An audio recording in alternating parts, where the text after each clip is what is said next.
आदिल शाही सैनिकों को और मसूद को ये यकीन नहीं हो रहा था कि बस कुछ मराठा सैनिक हजारों आदिल शाही सैनिकों से भिड़ रहे हैं।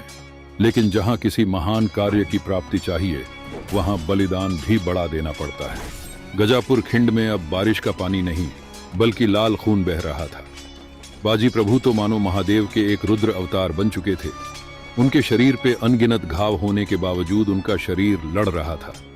सभी मराठा सैनिकों का बस एक लक्ष्य था कि छत्रपति शिवाजी महाराज विशालगढ़ में सुरक्षित पहुंचे।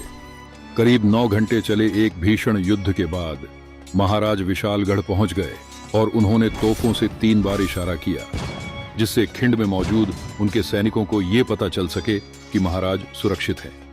तोपों की आवाज सुनते ही मानो बाजी प्रभु के जीवन का उद्देश्य पूरा हुआ और वो उस बलिदान की पावन भूमि पे शहीद हुए। ये दृश्य ऐसा था कि मानो बाजी प्रभु के लक्ष्य के लिए स्वयं मृत्यु भी इंतजार कर रही थी। उनकी इस वीरता और बलिदान के कारण उस खिंड को पावन खिंड कहा जाने लगा। लेकिन यह गाथा यही समाप्त नहीं हुई थी। महाराज जब विशालगढ़ पहुंचे, तब उनके सैनिकों के जरिए उन्हें शिवाकाशिद की मृत्यु के बारे में पता चला।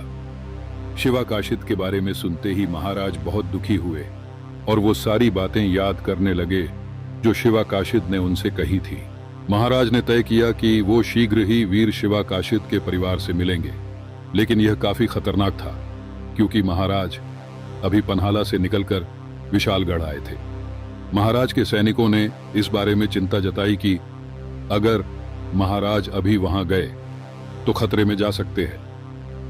लेकिन महाराज की आंखों के सामने था तो शिवाकाशिद का वो परिवार जो उनके मृत्यु के बाद टूट चुका है। कुछ ही दिनों में छत्रपति शिवाजी महाराज शिवाकाशिद के घर पहुंचे।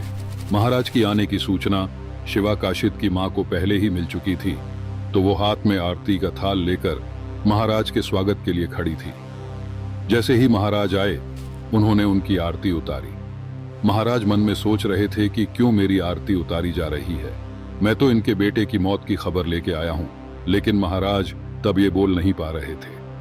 शिवाकाशिद की मां ने महाराज को घर में बुलाया और शिवा के पत्नी को बोली कि जाओ और गुद्ध पानी लेकर आओ राजे का मुंह मिठा करने के लिए।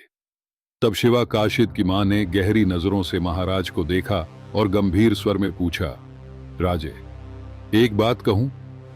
सिद्ध जौहर जैसे इतनी बड़ी मुश्किल से आप बाहर निकले हैं। पहले आपको अपनी मां जिजाऊ से मिलने जाना चाहिए था। आप मेरे पास क्यों आए हैं?